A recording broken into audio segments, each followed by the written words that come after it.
Ako lang ba, pero after kasi nung Demon Slayer movie, kine-question ko yung isa sa mga well-known facts about Shinobu. Maybe may konting spoilers to about dun sa laban nila ni Doma, pero I'll try to avoid as much as I can. Sobrang established kasi early on na kaya iba yung sword ni Shinobu is because she couldn't behead demons. And yeah, narratively speaking, it makes so much sense kung bakit ganito yung espada niya.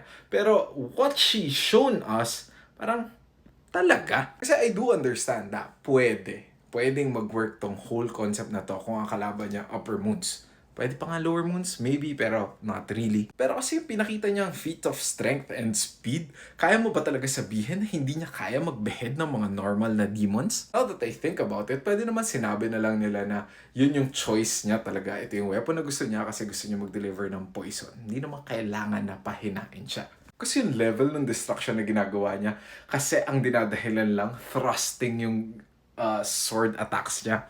Pero let's be real, kailangan mo pa rin maging sobrang lakas para magawa yung damage na ginawa niya. Again, understandable kung si Doma hindi.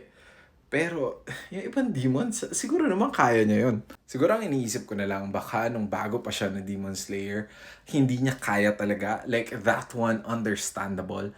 Pero, yung current Shinobu, probably not. Pero kasi iniisip ko na lang, maybe anime physics lang talaga to. I mean, lahat ng mabibilis na characters should be powerful kasi physics. Gap na lang. Kung yan talaga yung explanation ng backstory niya, kung bakit ganito yung weapon niya, ganito yung fighting style niya, you know what?